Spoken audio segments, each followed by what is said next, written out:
So we're here with Konstantin Stade, and as I understand, the purpose of our meeting tonight is that he is going to walk us through the methodology of extracting screenshots of the Znamenny chantlets from a square note chant book, and how then he goes about organizing it and putting into an Airtable database, which then it makes it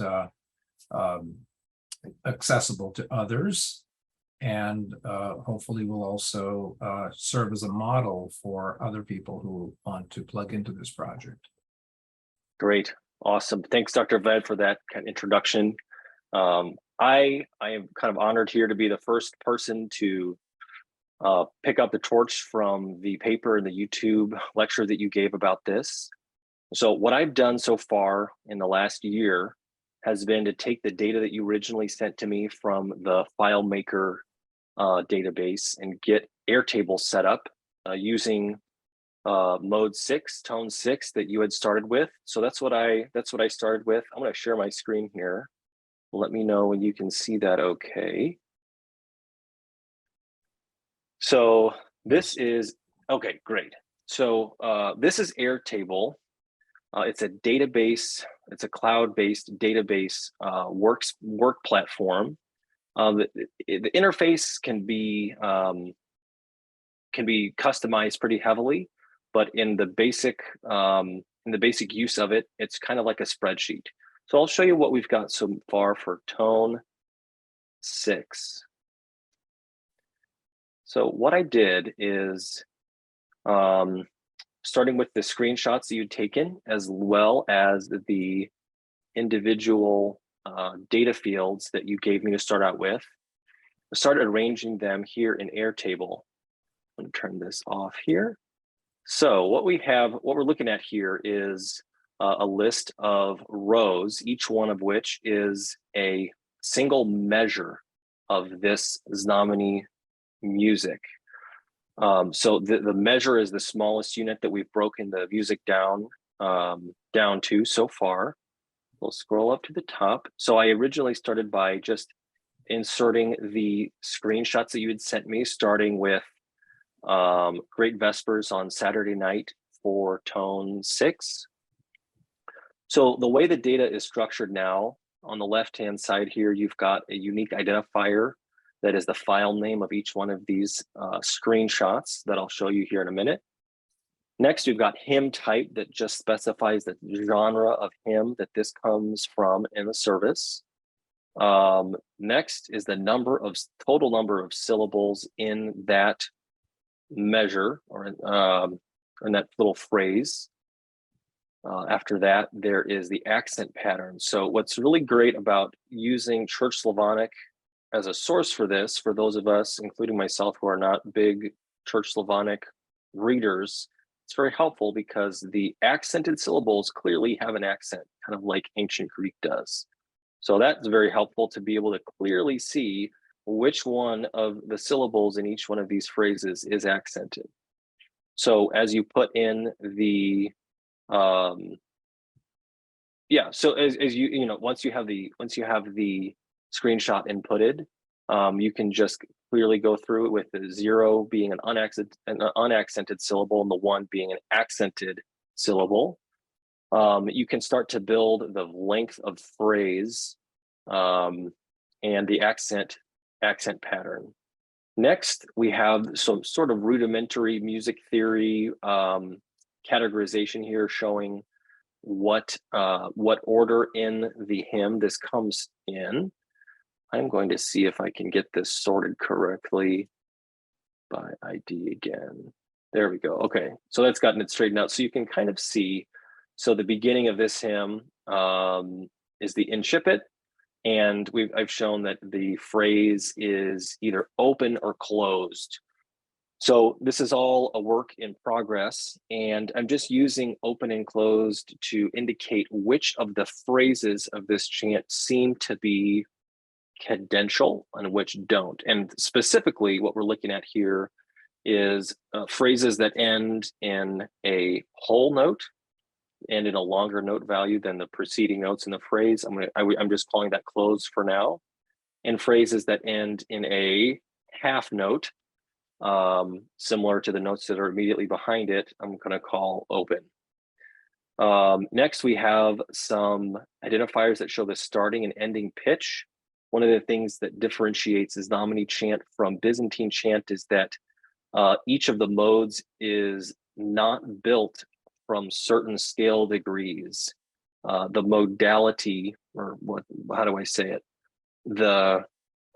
What is distinctive about each of the modes in Znamenny chant is the particular library of chantlets that is being used, and not necessarily the starting and ending notes of each phrase, which is a strong identifier in Byzantine chant.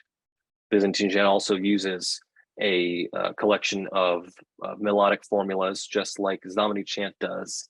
But anyway, this is a way for us to be able to start identifying and sort of teasing out what scalar, how do I put it here? What the degree to which the mode rests and hovers around certain notes. What's interesting to find here is that it actually does primarily cadence on D pretty heavily, with some exceptions. Next, the next field after that is pertains to whether or not the phrase has a melisma in it. In some phrases, it's extremely easy to see. And I think back in, as we got back into, the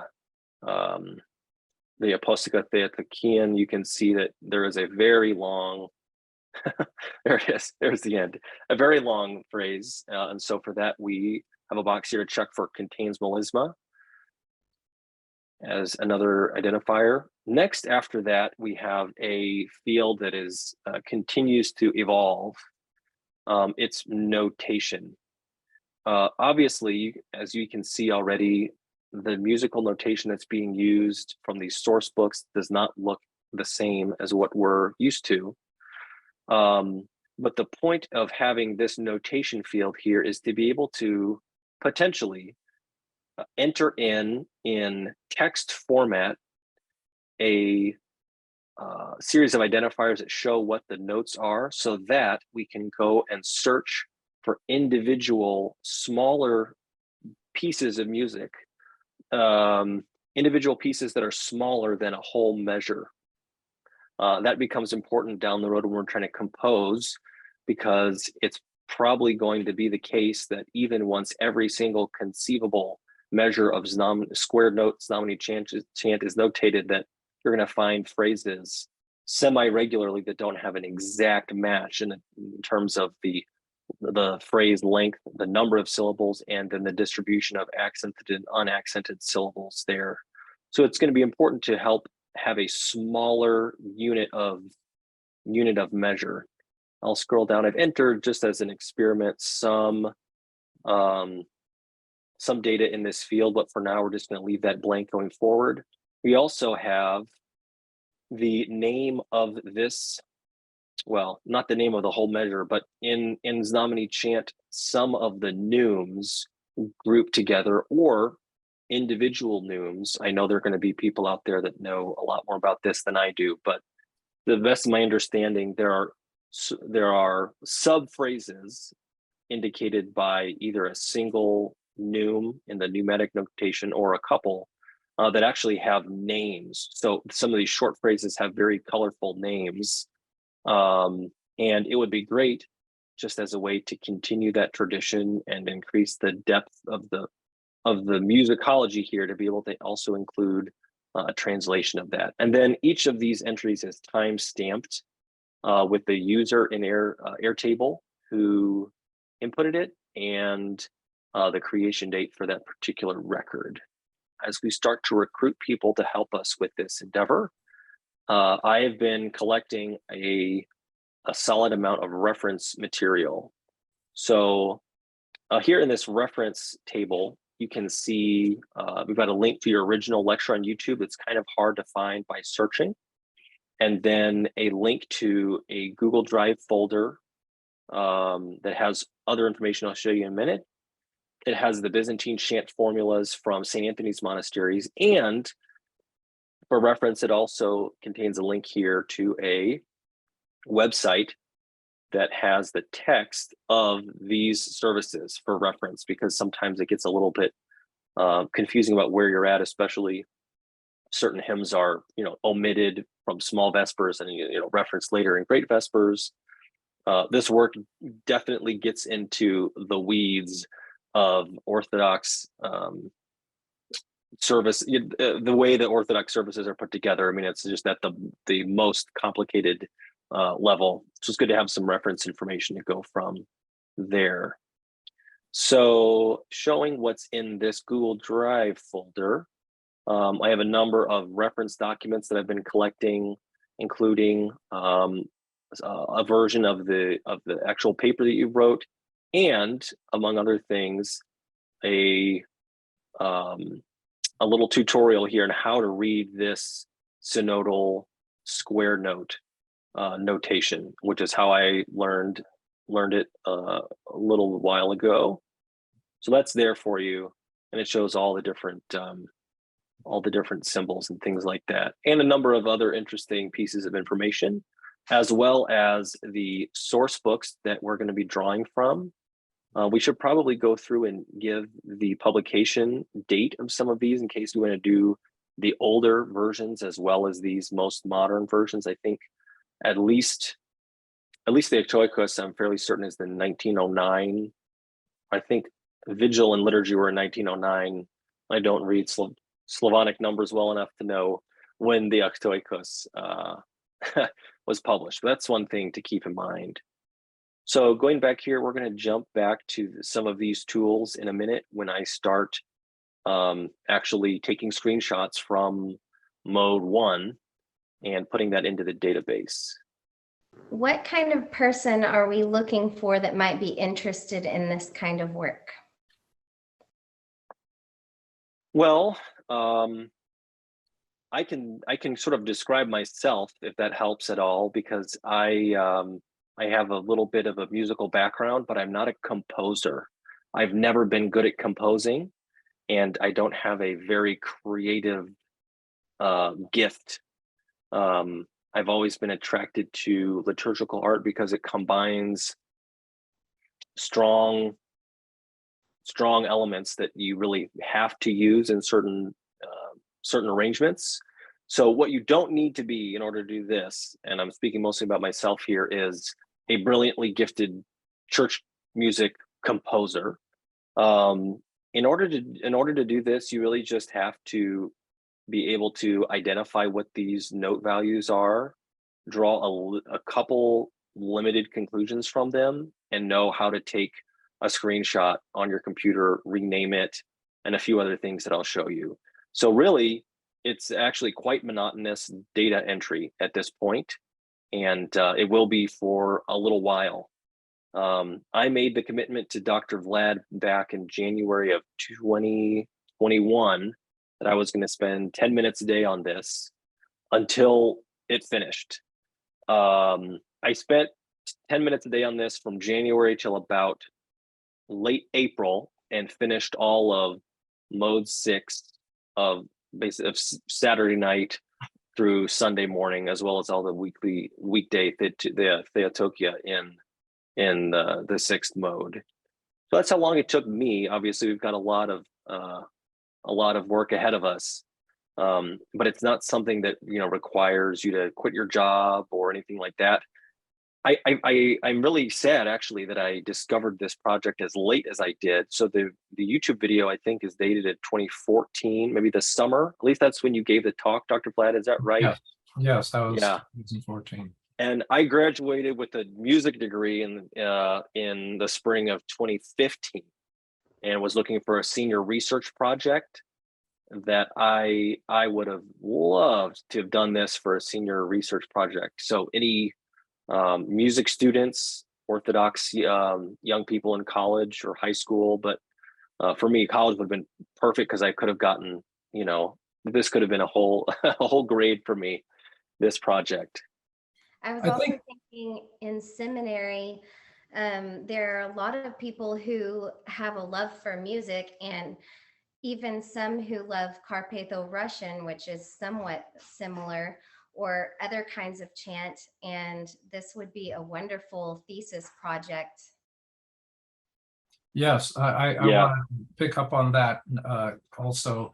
There are historical studies that demonstrate the very close connection between Znamenny Chant and the Carpatho-Russian plain chant as it's come down to us. But the reason that sometimes those two styles of chant seem worlds apart is because what's sung in Slavic churches, contemporary Slavic churches, has lost this Znamenny tradition.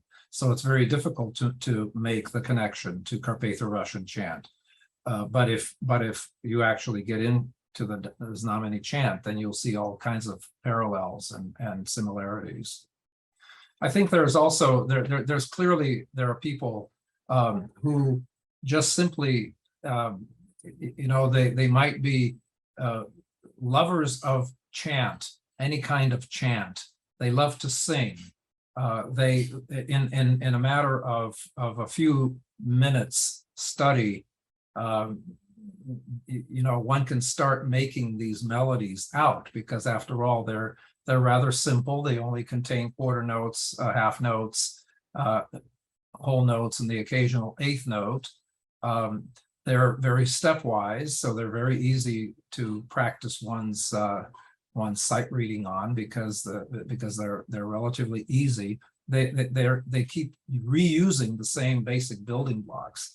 And so if somebody just loves the idea of well, I'm going to practice my sight reading in a slightly unconventional way, here's an opportunity. And then there's also people, I think, that are really intrigued by the notion. I hope they're intrigued by the notion that after particularly reading an article that I'm currently working on, it'll show how this work on this project will really help to contribute to the growth and development of Orthodox Church singing in America. And so that, sometimes some people need a kind of overarching motivation, something that they're contributing to some greater idea than just themselves or just their singing in their own particular little community. And so this is an opportunity to be a part of something larger than that, and hopefully as the years progress, there will be we will be seeing an increased number of compositions based on this system. And so the sooner that we get the basic work done of breaking down these tones into their components, the sooner we'll be able to make use of them to make new Znamenny compositions. Wonderful. Yeah. Well, speaking of getting the work done, let me walk you guys through my workflow for what I did for mode 6. We're gonna go back to the beginning now, and it's just the Sunday Octoikos with mode 1 and go in order after that, using all of the same format that we have for mode 6. I don't know if this is the case for you guys, but I actually have always felt that certain of the modes in church music across Byzantine and Znamenny and contemporary Russian style music have certain colors. So this is not an accident. Mode 1 has always been blue for me, and 6 is it's a minor key, but it's always been green. So I'm very curious to see if that's anybody else's experience. But getting ready for this call, our meeting today, I went ahead and actually got started with the beginning of the first mode, Sunday Octoikos. So like I mentioned earlier, when we're doing this, you have to realize that it might be, for some people, it'll be something that they already knew. And for other people, this level of detail about how our services are put together, or dare I say, what they truly do consist of, although we don't often celebrate them that way anymore, it might be very eye-opening. So I am going to open up the PDF that I downloaded of this Sunday Oktoikos. And I'm actually going to skip, this isn't the very beginning of mode 1. I'm going to skip here to Great Vespers on Saturday night. I'll skip over small Vespers because some of the Stichira are omitted there, and it says to, you know, sing these, and the notation is here, and it's not laid out in a very straightforward way. So what I have done is started to go through this PDF and annotate it with the names of the individual measures and specific. I guess what I mean by that is the names of the hymns as they are going to be seen in the database, and also what we're going to name the screenshots, just so everything is going to be in terrific order. We can always reference exactly where a single phrase came from. So I already did the first verse, bring my soul out of prison that I may confess thy name, along with this first Stichiron, accept our living prayers, O Holy Lord. So now I'm going to come down here and I'm going to copy and paste this little label that I applied next to this so I can just kind of keep track of where I'm at. As is the case, I'm certain with older publications, you know, paper wasn't cheap.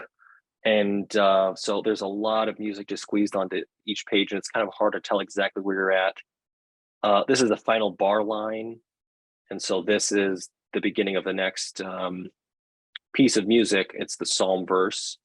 So in terms of how specifically how we're going to be naming these phrases, I'm going to go to the Google Drive folder. We have a document here called the Screenshot Naming Standard. So I got this from Dr. Vlad, and I just updated it a little bit so that it would be in English. So each one of these screenshots is going to have a name that is going to it's basically going to go from in the taxonomy of what we're doing here. We're going to start with the most general and then go down to the most specific. So we're going to identify it's from the book of the Oktoikos, then the mode. We're going to say it's from Great Vespers, and then Lord, I have cried, Stichiron 1. And I'll show you what I do next after that. So I'm going to switch back over here to the PDF. So mode 1, I left off Oktoikos just in this little note because it's obvious that this is the PDF that we're in. But mode 1, Great Vespers, Lord, I have cried. And since this is the psalm verse, I'm just going to rake a little V there. So it's going to be verse 1. Now, this is where the real meat and potatoes of this project is, and the taking of screenshots. So I'm on a Mac, but I know it's possible. They have a lot of really good functionality on Windows as well to be able to take a screenshot that you can adjust before you take it. So on my Mac, it's actually Shift Command, I think it's 4, but I actually changed that command to be Command tilde, the key but just below Escape. It's easier on my hand because you do this so many times there in a row. So I'm going to hit that command, and it's going to give me this little window that I can adjust. It's important to be able to maintain some sort of standard of this, at least the height of the screenshot. So for what's worked for me that I've discovered after some trial and error is 86 or 87 pixels high, which you can see as I adjust this around. It's the width and the height. If the height varies too much, the size of the screenshots is going to be like really zoomed in and then zoomed out as you scroll through. So we're trying to maintain some consistency there. So it's either shift Command 4 or 5, or whatever, whatever combination if you're on Windows. So we have that here, and we have this aligned. Again, I'm on a Mac, and when you have when you're in this setting, you can actually pick which folder it gets saved to. So I actually have a chantlets folder on my desktop that I know it's going to be going to. So that's there. I just hit enter. Very satisfying screenshot sound that I don't know, you probably can't hear it because I'm wearing headphones right now, but it's very pleasant. So I took a picture of the first. Okay, let me just say what I did here. So I took a screenshot of the first half of this phrase, and I included the bar lines. You always know if no matter what happens, if it's a final phrase or not, and that you've gotten the whole thing, including the bar line. So I already took that. And now, so that I don't have to adjust the height again, I'm actually just going to take this left-hand side and flip it over so it's the same size. Maybe scoot it back a little bit. And sometimes just because of the arrangement of the words on the bottom and the notes on the top, you might have to adjust it a little bit to get everything in there, and then enter again. So those two screenshots have gone to this chantlets folder that I have. Let me delete those two from earlier today. Okay, so it's these files are sorted according to their timestamp. So you can see here, I'm going to open this little preview window to the side. Let's see, this is what they're going to look like, and it's nice because it's roughly the same size.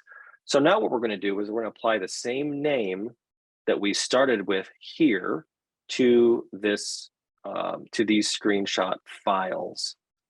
So I don't like to do too much duplicate work, so I'm just going to copy and paste that out of that. Go back to here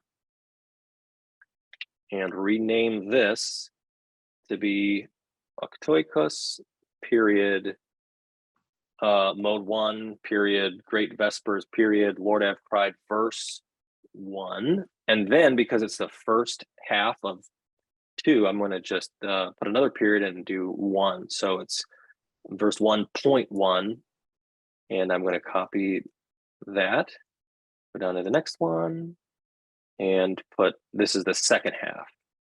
So that went pretty well. So what we can do now is switch back over to this chantlets database, and we actually have to apply the same name that we gave to those files to the record in Airtable. So I'm going to go back here. I'm going to copy that from there. I'm going to paste it in here. Yeah, Constantine, I was going to point out that in your numbering, you called it verse 1. Okay, Dr. Vlad, you know what? Great point. I got a little confused there. I'm going to go back here and correctly name these Lord I've Cried verse 2.1 and 2.2. Okay, great. So here, okay, Lord I've Cried verse 2. All right, that's right. So it's a question only of dragging and dropping these screenshots into this section here, and it'll automatically attach them here in just a second. So now that we've got the screenshots taken, labeled, we've got this record row labeled for this verse, the first and the second half, the next thing to do is to come here to accent pattern and to type in, we're just going to worry about the second half of this because it's the psalm verse, but we're going to type in the pattern of stressed and unstressed syllables. Really kind of I just turn my brain off and look for those accent marks and just keep typing from there. So even though I can't always read the Slavonic super great, so it's going to be on was da. Whoop. I'm not even going to try to do it. 1 0 0 0 1 0 0. Okay, I'm not going to embarrass myself with my church Slavonic or lack thereof. We're just going to mark here that is a final, because we're really only paying attention to the second half of how it goes from the recitative part here to breaking into the more melismatic chant style.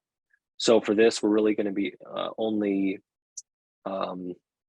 analyzing the second half. It's going to start on, well, I guess in this case, we can analyze it from the beginning. So it's going to start on C, and it's going to end on E. Doesn't contain a melisma. We're not going to worry about the notation for now, or the name of the chantlet. Okay. All right, so we're back. Constantine, you might want to put Yeah. a 1 at the end of that, because mnie is a single accented syllable. Okay, that's good to know. Great. Yeah. Is that, am I maybe even missing an accent that's there on the top of that letter, or is that just the way the letter Looks like it could be an accent there, yes. Okay, great. So I set this up so that this cell counts the number of characters in this cell and just automatically inputs the length, the phrase length by number of syllables without us having to count the numbers or anything. So it just takes it it takes away one more potential for error there. So now I'm going to add a couple of rows for the getting started on the next one, which is going to be the Stahiran. You can do this now or later. And just to get us on the right track, I'm going to just start typing this in here, a little expanded view. So now we have Great Vespers, Glory of Pride, and it's just going to be 2 point, and it's going to be 2.1 for that first phrase. We're kind of creating a placeholder there. Great. So now we're going to go back over to the PDF. I'm going to copy that annotation and paste it here so that I know it's not the verse anymore, it's just the hymn. So I'm not going to go through each measure and put a tag in here next to it. It's just the hymn itself, so I can see at a glance as I'm scrolling where at in the whole, set of services I am. Okay, great. So now it's back to the pretty simple process of screen shooting. All right, so there's that. Enter. This flips around here. Enter. Can you guys hear anything related to like a screenshot sound as I do this? No, I We can't. don't have the excellent Pavlov dog. We are doing this for a purpose, and now we have a ding that makes us happy sound. I mean, it's very satisfying.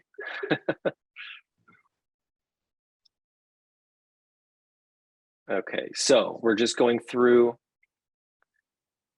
line by line. As long as we're doing this in order, it's going to show up correctly in sorted in the Finder window here in a minute. Now, we've come to a very interesting juncture. This phrase does not end here. There's no bar line. This is the final phrase, and it spans 2 lines. So unfortunately, there is a little bit of finagling now in order to get this final phrase, instead of dumping 2 images in, it didn't like that at all. So what I have done, I take that, the first half and the second half. What I have done is actually join these 2 images together, because there are actually a lot of phrases that are like this. In fact, most hymns have, it's rare that you don't have to do this at least once. And these are even shorts to hear here. So I'm going to go back to my Google Drive and open up this Google Draw template that I created for myself. And I'm going to come back here and start applying the names of these phrases, and then we'll stop when we get to the one in question. So I think I had that. No, it didn't. Oop. I'm going to go back and get the name for us to name it from here. Copy that. And come back and rename this guy. So this is, okay, yeah, so this is the second Stahiran, first phrase. I'm going to copy the rest of this so that I can go down. I'm also going to delete those 2 just to get them out of the way. I'm going to go next in line here. And I copied everything except the final number. So now it's 2.2, 2.3. And knowing that I think it's the last two here that need to be joined together, 5, 6, 7. And you can see, yeah, okay, so you can't see the bar line. Yeah, okay, great. So these are the two that we need to join together in that Google Draw. So I'm going to do, so that's the second Stahirun, sixth, nope, it's not the sixth, it's the seventh phrase. And I'm going to do, it's like 7.1. So the first half of that phrase. And now I'm going to do 7.2, just so I know first half, second half. All right. Joining template here. And I'm going to drag, I'm going to drag these. I'll drag them at the same time. I'll figure it out. So I'm going to drag these now into this Google Draw file. I've got a big monitor here, and you can see that the size, like the quality of the file deteriorates as you get larger. So for that reason, it's important, just as a side note, it's important to take these screenshots on the PDF with this image open as large as you can, or just to be able to get out the highest quality screenshot, because it gets a little unpleasant as it gets if the quality isn't good. So what I did here was I lined this up in the corner of the canvas, top left corner. That's the first half. Second half, I scooted over here. It does align nicely. It doesn't always, sometimes, because it's just, you know, over 100-year-old typesetting. Sometimes you have to like resize it and it gets a little finicky, but thank goodness you don't have to here. I'm going to select both of these and expand them again, so we have a higher quality file that is generated out of this. And I'm going to hold down the Shift key so it doesn't distort it as we move to the side. Great, move this guy back over here so that the canvas behind the PNG file that this is going to generate, you know, selects all of it. Down here to download as PNG image. I'm going to go to my downloads folder. I'm going to drag this, which is just the name of that as it stands, desktop, back into Chantlets, and get that. Okay, there's that. So what we need to name that this, except take the one off the end. So it's going to be the second Stahirun and the seventh verse, the seventh final verse. You can see beautiful. I can't even, I don't remember where it was. Maybe here because there's a dash.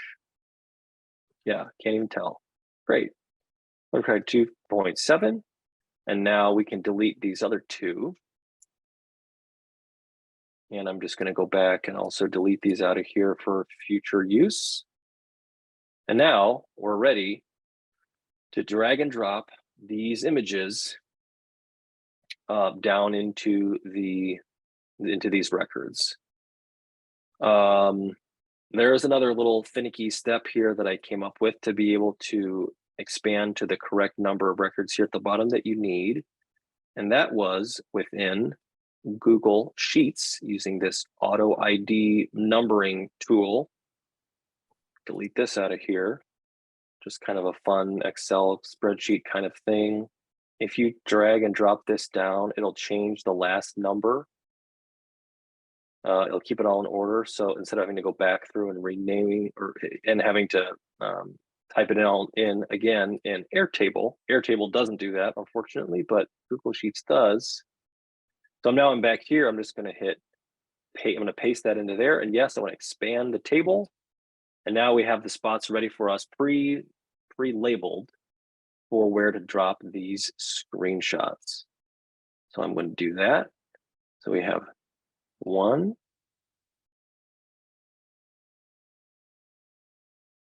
2, 3. Then a little bit. 4.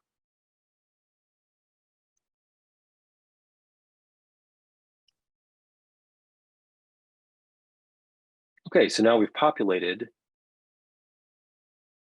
this hymn. So going back to put in a little bit more information now about this hymn, you can, the bottom right of this, you can just drag that handle down to be able to apply the same label to all of the screenshots. And now we've got to go through and put in the accent pattern.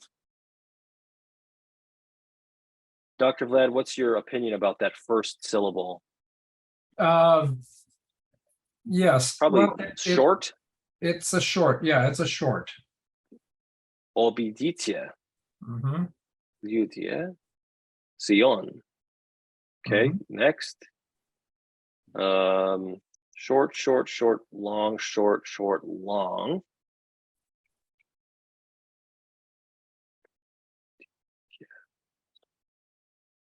Yeah.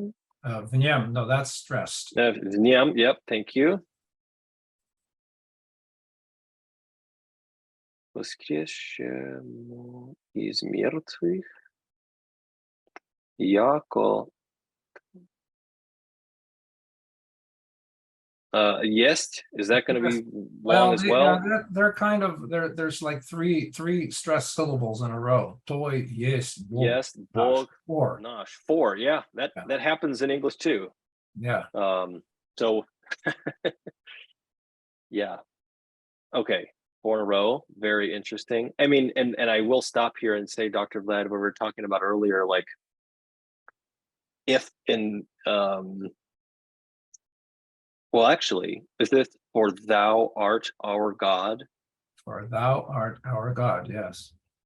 Thou art But our God. I for mean, thou art God our is what this is. well, right, but just in this case, I apologize to all the your pronoun people out there listening, but those are 4 pretty stressed syllables in a row, right. too, in English, which totally circumstantial.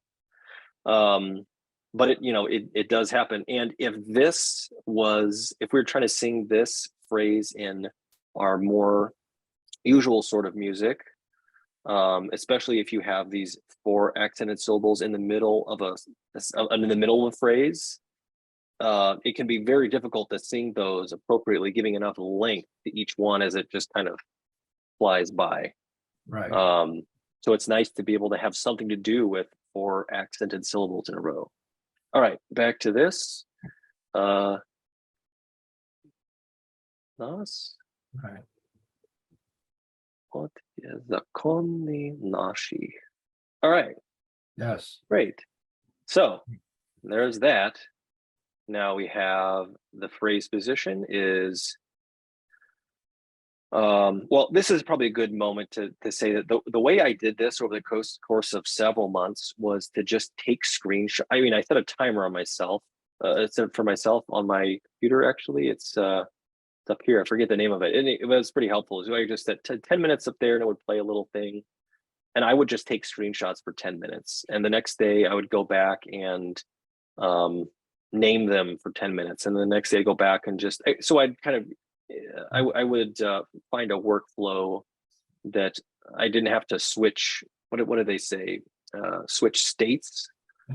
Context switching. You were a one-man assembly line. Yeah.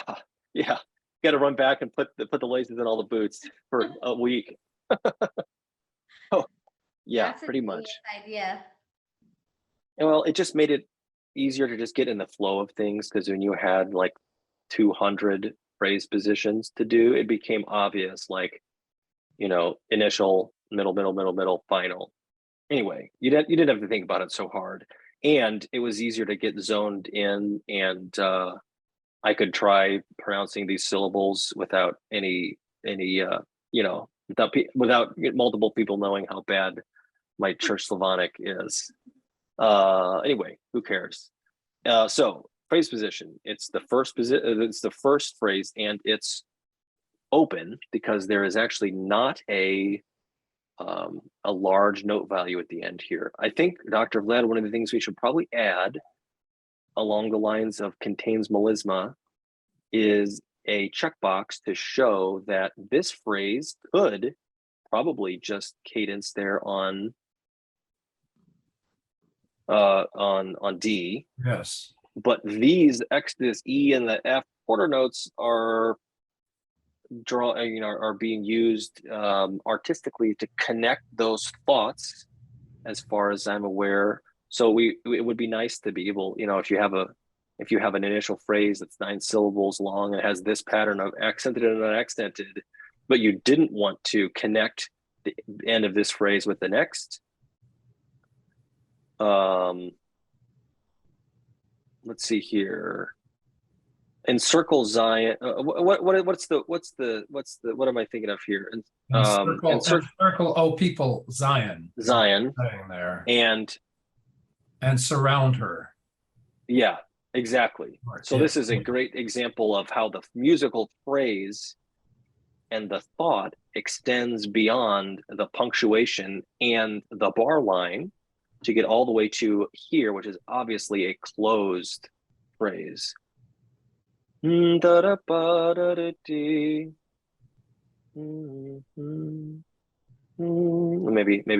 Serge can edit that one out.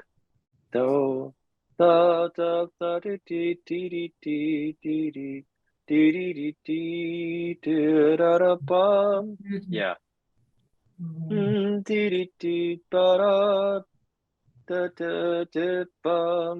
Yeah. So yeah, very obviously, when I'm doing this, I'm actually singing this to myself. This is not a clinical exercise and music theory analysis, although I mean it is sort of that as well. But try to maintain a link to some real music here as I do this. So anyway, it's obvious from singing it as well as analyzing it that this phrase is a closed phrase. But it would be, and this one is open, but it would be nice to, again, to maybe indicate that this is, there's a connection there, that this probably could be a whole note for a closed phrase. Okay, so next, I'm just gonna say open. This one, excuse me, no, this one is closed. And this one is open. And this one is closed.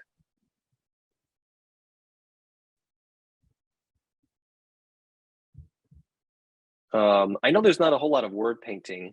There's not as much word painting in Znamenny Chant as there. It's a different type of word painting, perhaps, and certainly there doesn't often appear to be the obvious word painting in Znamenny Chant that exists in Byzantine chant, where life and resurrection are things that are going to go to high cadences, and death and sin are going to be cadencing in a on low notes. But it just is very interesting to note in passing here that in fact death does come down there. Well, then to be fair, so does thou art our God. But well, maybe that our God descending, who knows. It'll be interesting to see what some of the conclusions we come to from all this analysis. So this one is closed and this one is final. Okay.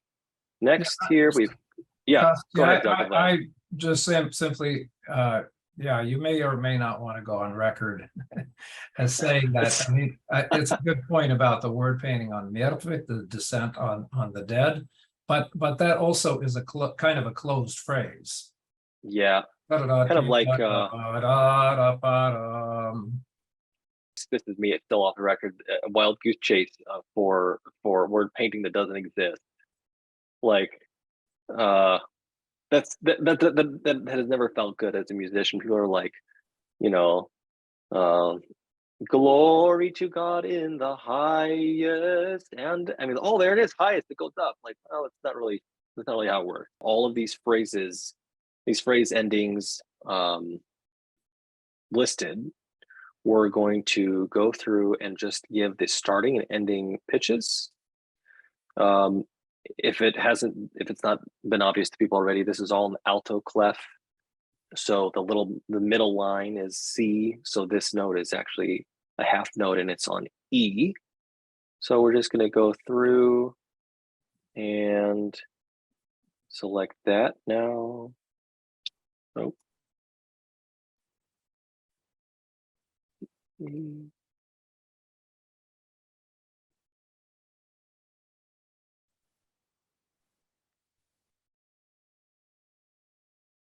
I think for mode 6, I actually went as far as assigning the same colors that I see in my head, or that I feel when I think of certain skill degrees to each one of these. Ending note for this one, I'm actually going to use, I think, D, which is the kind of the root ending of this phrase, which otherwise would be a cadence. But Yeah. I just happen to know that from my familiarity singing this stuff anyway. Just acknowledging that the E and the F are drawing you through without a breath the next phrase. So D, E, E, A. So that's interesting to start noticing these things. And E, so you know, it's not, like I said earlier, Znamenny Chant isn't as strongly centered around certain pitches, but you can really see there's a lot of cadencing on E. The final cadence is on D. All right, no melisma. Well, that's another thing. I think what I came up with was that anything over 4 beats was a melisma, just in the sense that we're just trying to find where some of the more melismatic, so that if you needed a melisma, it wouldn't have to necessarily be the whole fita with the brackets and extremely long.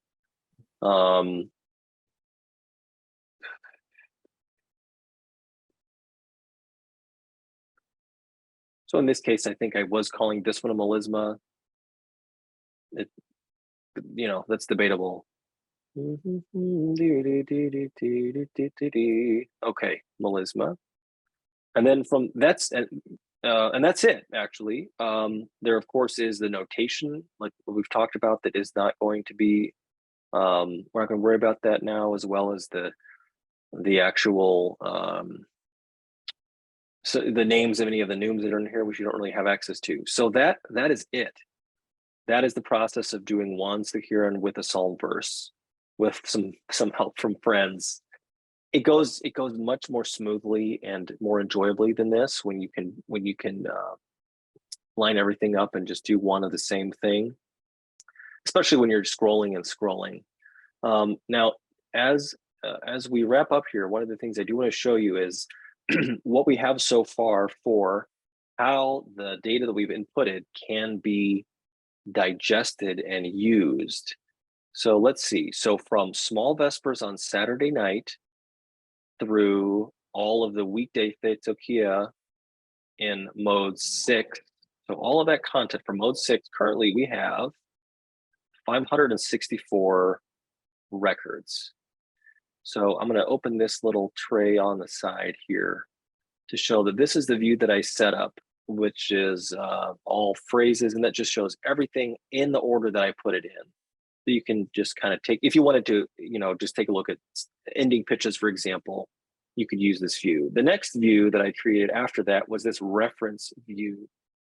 Now this reference view is only grouped by the number of syllables, so like the length of the phrase, and then underneath that, the accent pattern within phrases of those same numbers. So you can see how Airtable has grouped this for us. Number of syllables, this only has 1 syllable, and there's only one of those there. Okay, so now we have 2 syllables. If it's short, long, you have this. You have these 2 options here. And if you have long, short, there's actually 8 options. And you can see some of the other associated information off to the side. I've hid some of it in this view. And as you start to scroll down into more normal phrase lengths, you have a much larger number. For example, we're sorted, you know, over 500 records here, but looks like we're in 4 syllables right now. So 4 syllables short, long, long, short, 7 options. I'm going to unhide. Let's see, what are we looking for here? I'm going to unhide. What am I looking for? Hymn type, and also, oh no, here we go, phrase position. So you can start seeing a little bit more information about what is going on with these. So it's very interesting to see as you go along. You can start seeing phrases that are the same music with different words, sometimes with the same. Well, it's going to be the same accentuation here, but this, to be honest, is a rather unusable format here because there's just so much information, and especially as you get into much more normal lengths of phrases, the chances when you're trying to compose something. So I, along the way, to make sure I was, headed in the right direction, I took one of the little straparia from the Lenten Hours in tone 6. Although that what the third hour did, I don't remember now.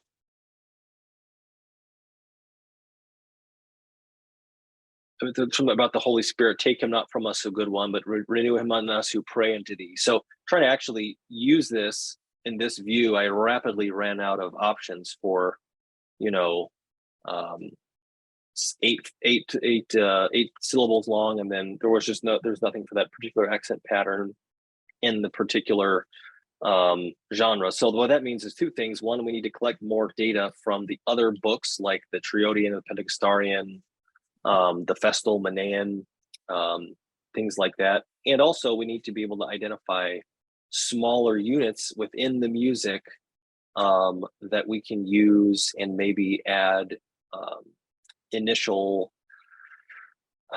little like filler notes, obviously in a systematic way, to be able to get us to the end of the phrase, which is the most important part. And I got this from Father Ephraim at St. Anthony's Monastery in his reference material about how to compose in Byzantine chant, which is in the reference documents here.